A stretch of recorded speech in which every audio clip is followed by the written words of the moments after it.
In the name of God, the most compassionate, the most merciful, Mr. Secretary General, Madam President, distinguished representatives, ladies and gentlemen, the theme of this year, and I quote, "Better Together, 80 years and more of peace, development, and human rights," unquote, is in truth a summons to solidarity and to a shared vision of a brighter future.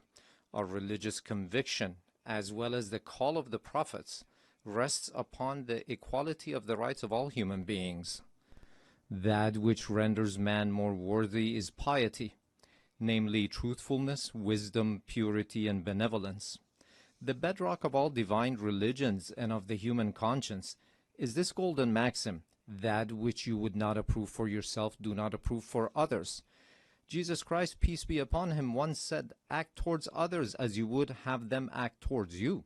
The Prophet of Islam, peace be upon him, said, "None of you is a true believer unless he desires for others what he desires for himself." The sage Hillel, the elder, expressed the essence of the Torah as such: "That which is hateful unto thee do not do unto thy fellow." In the traditions of the Orient, likewise, the central teaching is this very principle, and secular schools of ethics grounded in reason and conscience have arrived at the same conclusion. Excellencies, is this the state of our world?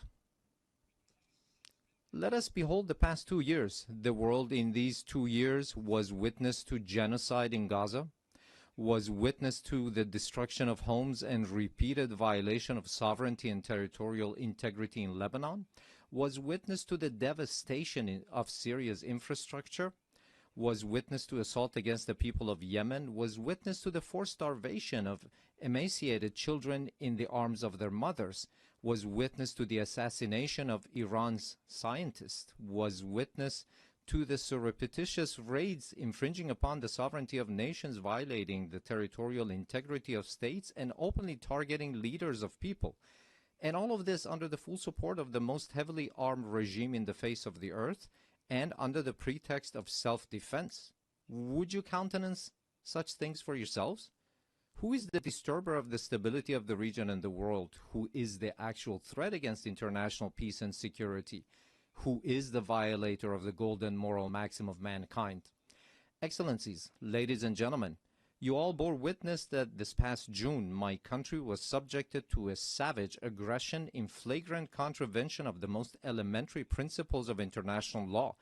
The aerial assaults of the Zionist regime and the United States of America against Iran's cities, homes, and infrastructures, precisely at a time when we were treading the path of diplomatic negotiations, constituted a grave betrayal of diplomacy and a subversion of efforts towards the establishment of stability and peace. This brazen act of aggression, in addition to martyring a number of commanders, citizens, children, women, scientists, and intellectual elites of my country, inflicted a grievous blow upon international trust and the very prospect of peace in the region. Should we fail to confront such perilous breaches of international norms, these aberrations shall spread to engulf the world. The assault upon nuclear facilities under safeguards and international supervision, the open attempt to assassinate leaders and duly constituted officials of UN member states, the systematic targeting of journalists and members of the press, and the killing of human beings who solely by the reason of their knowledge and expertise are converted into military targets. Again, would you countenance such acts for yourselves? With this behavior, they have killed at the very least over 35,000 innocent civilians in Gaza. They have deprived them of food, drinking water, medication, and proper health care. Those who have perpetrated such crimes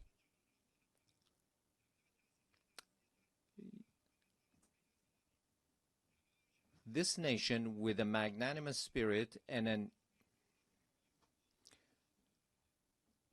the systematic targeting of journalists and members of the press, and the killing of human beings who solely by the reason of their knowledge and expertise are converted into military targets.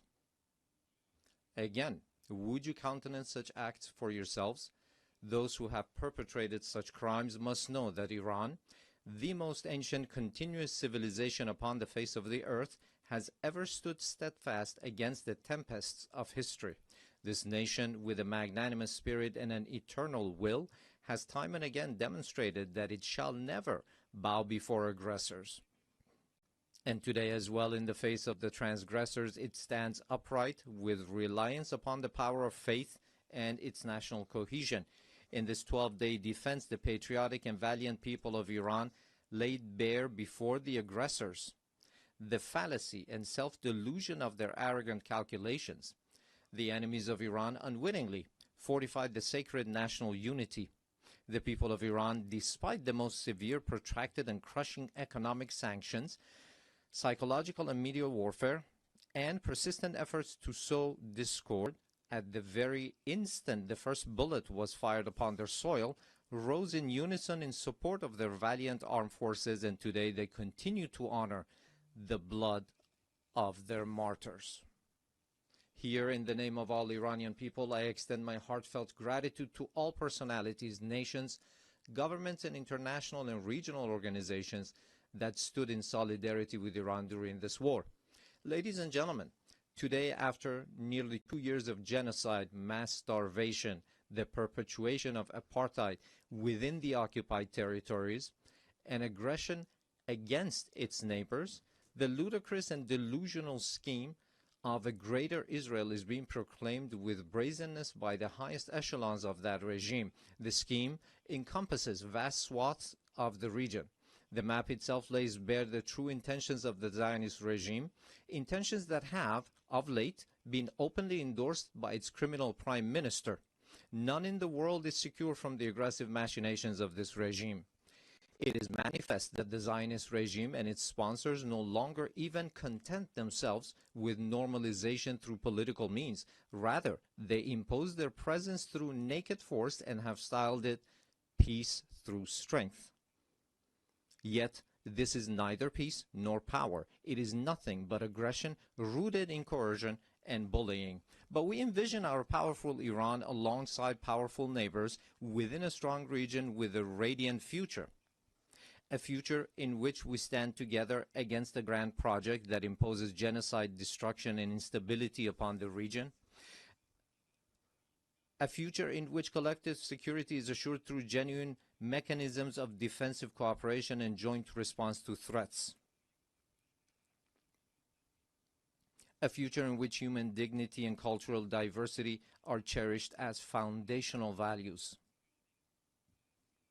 A future in which collective development is realized through joint investment in infrastructure and modern sciences. A future in which energy security and the equitable use of vital resources from the pillars of economic stability. A future in which the environment is safeguarded for posterity.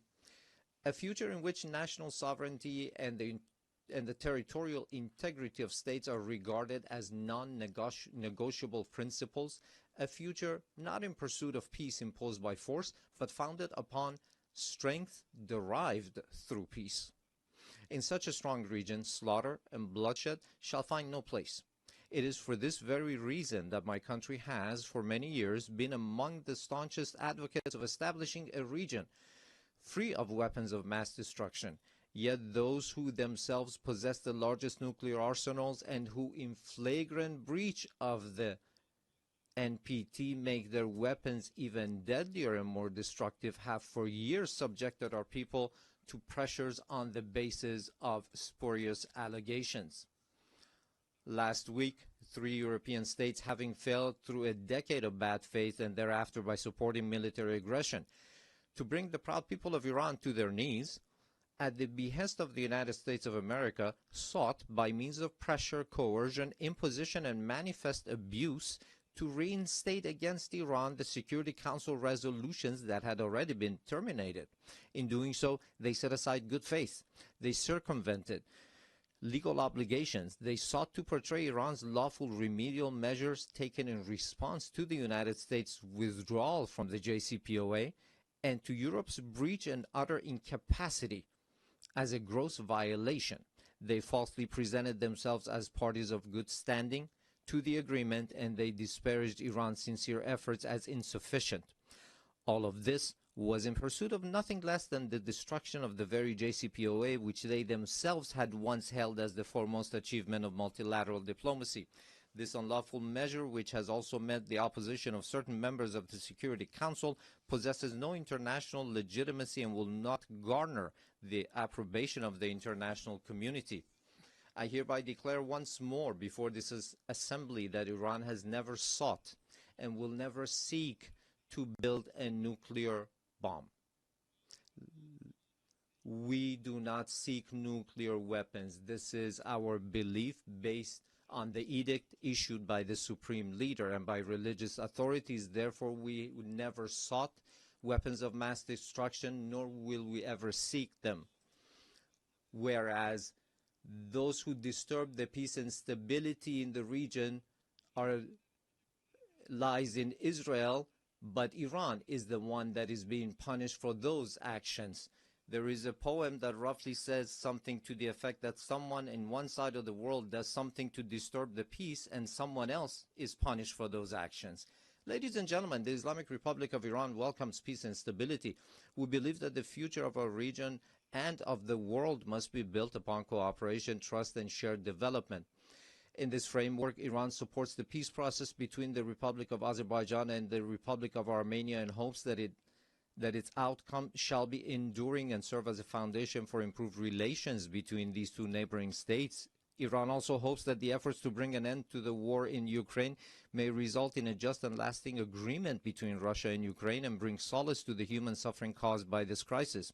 Iran welcomes the defensive pact between the two brotherly Muslim countries, the Kingdom of Saudi Arabia and the Islamic Republic of Pakistan, as a beginning for a comprehensive regional security system with the cooperation of the Muslim states of West Asia in the political, security, and defense domains. Finally, Iran condemns the criminal aggression of the Israeli regime against Qatar, which resulted in the martyrdom of a number of Palestinian and Qatari nationals, and declares its support and solidarity with the government and people of Qatar. Ladies and gentlemen, true security is not achieved through force, but through confidence building, mutual respect, regional convergence, and multilateralism grounded in international laws. Based on this foundation, a call upon all to practice listening to one another instead of raising voices, to re-examine the intellectual premises of polarization and political violence, which today ensnares not only the international community, but also renders societies internally with tension and turmoil. To uphold as the common denominator of all beliefs and cultures the principles that whatever we do not approve for ourselves, we should not impose upon others, instead of distorting concepts and narratives with biased interpretations. To restore and rehabilitate the credibility of international laws, institutions, and mechanisms, and to commit to the establishment of a regional system of security and cooperation in West Asia. Ladies and gentlemen, we Iranians have extended our power in the world not by producing and employing nuclear weapons, nor by the slaughter of hundreds of thousands in the 20th century, nor by genocide and the imposition of starvation upon the children in Gaza in the 21st century, and not even through the historic empires of Iran, but rather through a culture of human fellowship and the message of empathy of universal sages such as Rumi, Hafiz, Saadi, who 8 centuries ago declared, "Human beings are members of a whole, in creation of one essence and soul. If one member is inflicted with pain, other members uneasy will remain. If you have no sympathy for human pain, the name of human you cannot pertain. Those criminals who bully by murdering children are not worthy of the name human being, and assuredly they shall never prove to be trustworthy partners." Relying upon its time-honored tradition of altruism and human fellowship, Iran is a steadfast partner and a trustworthy companion for all peace-seeking countries, a friendship and a partnership grounded not in fleeting expediency, but in dignity, trust, and a shared future. We, the upright people of Iran, by standing firm against lawless marauders, have surmounted with honor the injustices, discriminations, and double standards imposed upon us. And today, with an opportunity-oriented outlook, we have transformed this historic achievement of the Iranian people into a platform for a leap toward a hopeful future. Let us together with you turn threats into opportunities. I thank you. If you like this video, then like, share and subscribe to Mirror Now.